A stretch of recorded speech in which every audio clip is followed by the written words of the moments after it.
Hello, hello, hello. How's everybody doing? Welcome, Hypno Lions Roar. I am Wayne Walker, the host, creator, financial backer, and I also do all the cleaning around here. Hope everyone is well today. Got a subject matter that has come up a little bit or a few times with some clients this past 3 weeks or so, and I wanted to share it with you. And it's the subject matter is an issue of control. So, control. It's an interesting word. You say that word control. It means a lot of things to a lot of people, but primarily, a lot of times we'll get into it, and it's actually an issue of controlling another person, and you cannot control another person. The only person that you can control, that you have any control over, is yourself. So control over anybody outside of yourself, whether it be yourself or your actions outside of that, is an illusion. So you can look at control as outside of yourself as an illusion. Now, let me clarify a couple of things before we move on. You can manage people just like a manager at a company. You can manage them. You can entice them. You can bribe them into certain directions and areas, but you cannot control them. No more than you can control your own kids or your children. You can manage them. And you manage them through, depending on the age that they are, you manage them through a variety of different means, whether you're going to manage them and get them to do what you need them to do by fear of physical punishment, fear of taking away something that they hold of value. So you can manage them in that way. Not the best way to manage people, but sometimes it is a way that things need to be done with people, especially children. But let's go back to control of yourself. There are so many times that people, they don't reflect on themselves and they react to situations, to people, to words, actions. And the reaction is off the charts. And it can be positive or negative. I mean, it really doesn't matter. It's a reaction. And if you allow your reaction to affect how you act, how you respond, your feelings, your emotions, if you do that, then what you are doing is you're giving control to the other person. And you probably don't even realize that you're doing that, or you maybe don't even realize that you can look at it that way. So if one of your children or your spouse say do something that you don't like, whatever, and you react in such a way that it is emotional, it gets you pissed off, it gets you angry, then they control you by what they did. And you've given that control over freely. You think that your action is going to, or your reaction is going to allow you to get your way. And you might get it for a period of time, but then you just have to go back and have that whole event over again because it's going to come around. But if you learn to self-reflect on yourself and really look at yourself of not allowing people or circumstance to flip you or get you sideways, as we say, as I say when I was as growing up, get you sideways, then you'll always be in control of yourself, and nobody will be able to have control of you.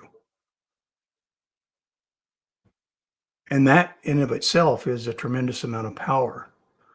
But you have to be one to self-reflect.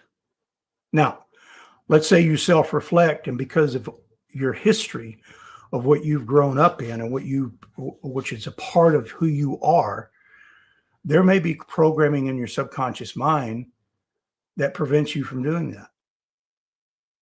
At which time you need to really look and say, okay, how do I change the programming? Because you're not going to be able to accomplish it by doing the same thing over and over and over again and expecting different results. You have to approach yourself differently. Now, you can approach it like changing a habit or taking control of a habit, changing it, modifying it, but that takes a lot of emotional strength. It takes a lot of focused willpower, and most people are not going to succeed that way because willpower, depending on the individual and depending on the circumstance, is only designed to operate for a short period of time. That means it gets you through something. If you have to sustain it for a period of hours or days and even going into weeks, you may as well hang it up. It's not going to, you're going to fail. And I would lay money on that. And I don't bet on anything that I don't view as a sure thing. So how do you make those changes? Well, through people like me as a hypnotist. See, a lot of people have this idea of what hypnosis is and what it is not, and they think it's woohoo and all this other stuff. And that is so far from the truth. Hypnosis is having to do with changing the 6 inches up between your ears and changing that programming, releasing the programming that no longer serves you, and adopting new programming that allows you to, allows you to move in the direction that you want to move in. It allows you to be the person that you want to be. I've got to turn this damn thing off. So, but you have to self-reflect. And once you self-reflect, then you have to agree that these changes need to be made.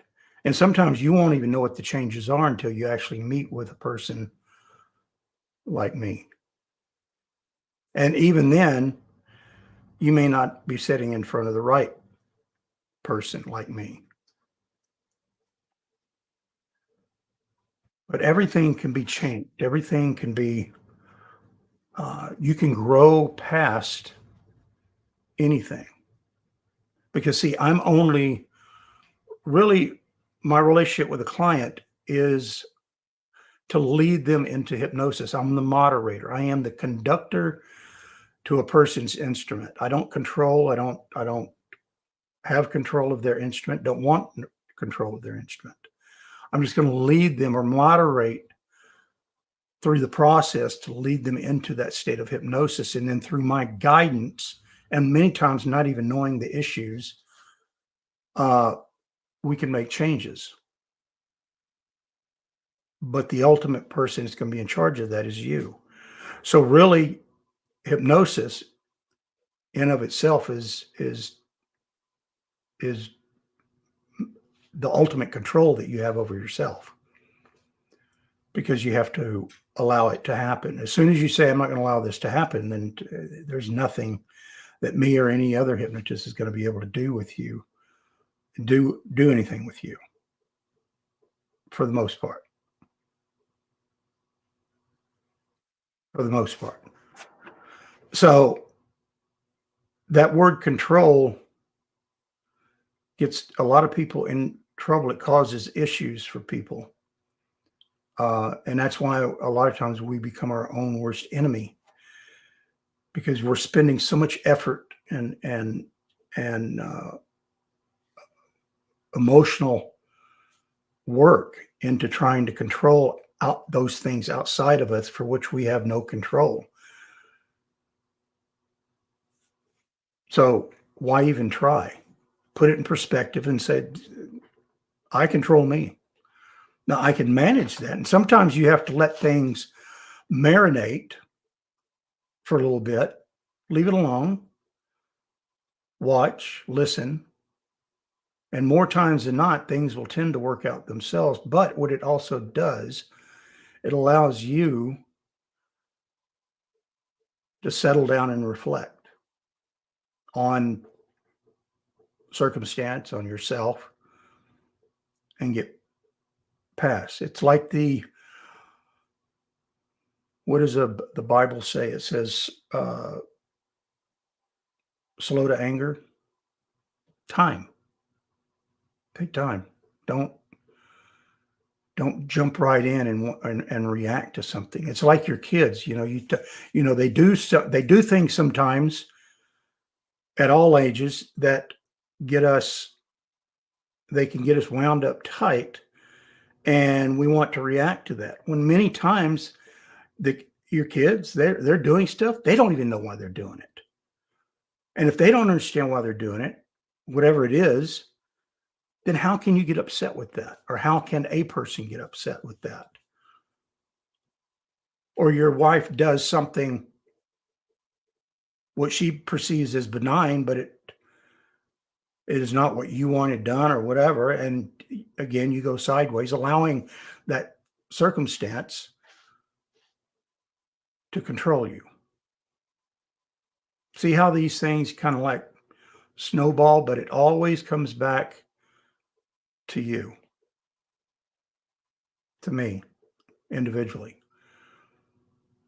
The saying goes is that if you point a finger at someone, look at your hand, because you've always got three of them pointing back at you. The good Lord gave you 2 ears and one mouth. Means you do twice as much listening as you do talking. Probably a good rule to adopt. But now that I brought up rules, let's talk about rules for a second. And I've covered rules before in the past. You can go through and find that episode of that podcast and review it. But you need to set up rules for yourself of how you are going to conduct you, and put some thought into it. Because if you really sat down and looked at it and thought about it, would you write out a rule for yourself that says, okay, if this person says this to me, then I'm going to get pissed? Logically, consciously, you would not do that. Because when you say it, you hear it. And when you hear it, it drops down into to here, and then it drops down into your gut. And then there you go. But when you say that and you hear yourself say that, it goes, no, I don't do that. I'm not giving them the satisfaction. Well, that's control. If you're not giving somebody the satisfaction, then that is control. Now, if you're doing things in a passive aggressive way, and you're doing it with the intention of pissing the other person off, well, then one, you're putting way too much thought into it. Two, you're manipulating the individual. And three, you're causing a lot of issues, becoming your own worst enemy than you need to have. Pretty simple. A lot of people don't like hearing those things because they are comfortable to where they're at, because they don't want to change, which is sad. I mean, we probably all know a person in our family or a close friend that they've just been themselves for the last year, 2 years, 5 years, 10 years, 20 years.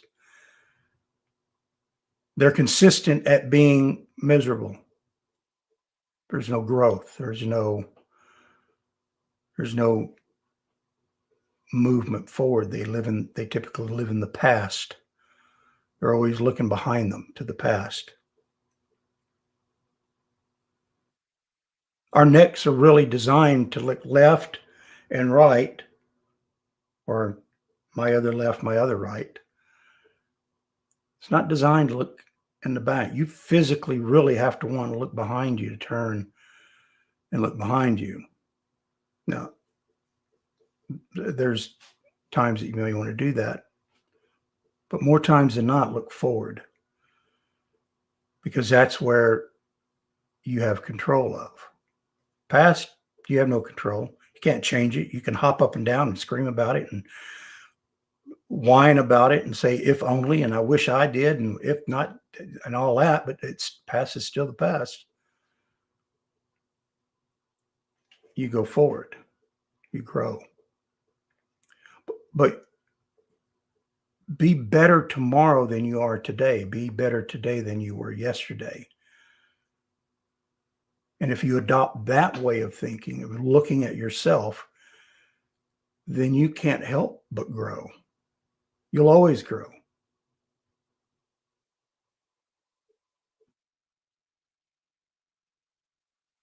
So your perception is your reality of things. My perception is my reality. And maybe our perceptions about the same thing being reality can be, both can be right to an extent, but sometimes we push that wet noodle so we maintain our view as being right, not addressing. And some people, they just don't want to be told that they're wrong, or that they're not thinking right, or they're not looking at something right. Because life is black and white. And people will argue with me about that. But again, I believe I did an episode on that as well. I'm not sure. I can't remember. I'll have to go back and look. If I didn't, I should. But life is black and white. Now, is there gray area in life? Yeah, there's gray area. And that gray area is where the two black and white come together. That little strip right down in between them where they touch, that's gray. Now, the gray area is for you to educate yourself, make a determination, investigate. But once you make a decision of what is or is not, you're going to become black and white on that issue. But for some reason, people just, they don't want to be black and white. They don't want to make choices or make a decision or judge, when they probably are the people that judge the most.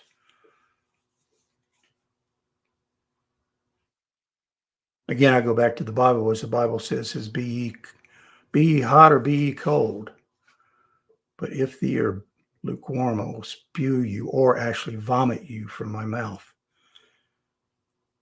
Or growing up, you may have had a grandfather or grandmother tell you, it's poop or get off the pot. Don't straddle the fence. Make a decision. Fish or cut bait. Make a decision. So I take you back to making a decision about yourself, about how you're going to conduct yourself and how you're going to look at yourself, and use this information to have a good amount of growth, positive growth. Challenge yourself to be better today than you were yesterday. Demand of yourself that you're going to be better tomorrow than you are today, whatever that may be. And it doesn't have to be huge changes. It's incremental changes. It's very, very small changes at a time. Every day you're working on something. Ben Franklin, I read his autobiography years ago. And one of the things that he did is he had, I think it was 10 or 13 things, words that he would focus on. And he worked on one each day. And once he went through his list, he'd start it over again. And for the life of me, I can't remember what those are, but maybe I'll cover that at a later date. But that takes a lot of self-discipline to go through and really look at yourself and where your weaknesses are and say, I need to work on these. I need to get stronger in this. One of my clients came to me, and when I do sessions with people prior to the next session, they get what is called a weekly feedback form. And they have to fill that out the day before their session, the day before their next session. And they have to send it to me, because that gives me an idea of where I need to work with them on, based on what their interpretation is, and then what I feel that what they need. But many times they get confused, or sometimes they can become confused as to what hypnosis does and what it doesn't do. But this person was wanting more tenacity and to be more focused. And really, that's an easy thing to accomplish with the subconscious mind. But what is hard about it is for the conscious mind, where you and I are talking right now. You're hopefully actively listening to what I'm saying here. I'm focused on what I'm saying to you. That's the conscious world. Okay. I can't do something else and do this, because, the whole thing about multitasking is a bunch of nonsense. You cannot multitask. You can jump from one thing to the other, and usually not very effectively. But anyway, so the conscious mind can override what the subconscious mind is trying to do for you, because it's bringing you those instructions. Okay, we're going to do this and this, and you're going, no, I'm not going to do that. And you can override it. And that where is the issue with some people. Now, there's things that I can do to try to limit that from happening. And I'll usually figure it out that person has a propensity to do that, because I'll typically figure everything out, and no one has to tell me anything. But once your subconscious mind has those instructions, it will make it easier for you to move forward by simply making the decision, saying, I'm not doing that. So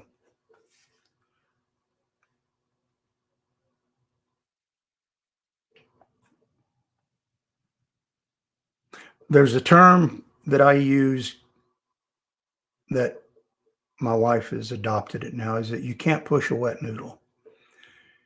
You can lead it all over the table, but you can't push it. It just bunches up on you. And there are times that we get to a point, I get to a point that I'm working on something, I'm dealing with people on this, whatever, and it gets to a point to say, okay, I'm just pushing a wet noodle here. I need to back off. Leave it alone, let it simmer a little bit. And more times than not, again, you do that, it'll self-correct. You don't have to do anything with it. So, but having the discipline to be able to do that in of itself is hard for some people to do, because they don't want to let go. They don't want to lose. It's like an argument with your spouse or your girlfriend or whatever. rather than just say, you know what, we don't need to have this conversation right now. It's going to go in the direction that neither one of us want to do. And then one of you just keeps picking and picking and picking and picking. You can't let it go because you want to be heard. You want to control the narrative. You want to win, whatever it is. And you do things to solicit a reaction from the other person. And again, it may be, a passive aggressive thing, which we all can get into at times. But being able just to walk away for a little bit, let that just let that sleeping dog sleep for a little bit, and then come back and revisit. And many times when you do that, you're going to have a fresh perspective on things. And many more times when you do that, you're going to find that you don't even have to deal with it because it's kind of worked itself out anyway. And then off you go, which is a good thing. So allowing yourself that luxury to be patient. And that's the hard thing for some people to do, patience. Maybe that could be a word that you or something about yourself that you can work on tomorrow. Tomorrow I'm going to be more patient. I want to make a conscious effort to be patient. I'm going to do that by doing these things. And you maybe set the tone the night before and figure it out.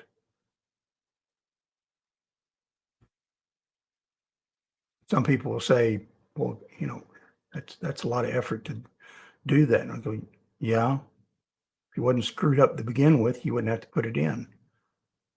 And usually you're screwed up not because of your own fault. It's because of when you were a kid, certain things, and you got certain programming, and then there you go. But we all have things that we need to focus in ourselves with to be self-reflective. Hence the name of my hypnosis business, Reflective Mind Hypnosis. So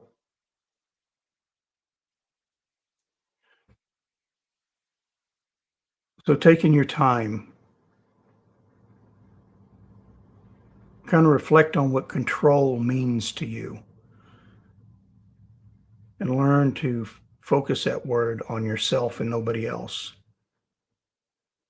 Not your job, not your boss, not your family, not your kids. Control is all about you. You control you, no one else. You do that, and then managing other people becomes fairly easy. So that's all I have to do right now. I hope everybody enjoyed this. Drop me a line, send me an email, look at the show notes down below. Let me know how you enjoyed or didn't enjoy this episode.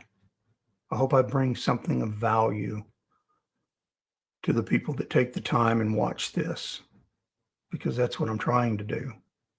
So anyway, have a good one. Be good. Make good choices. Take control of yourself. Have a blessed day. Bye.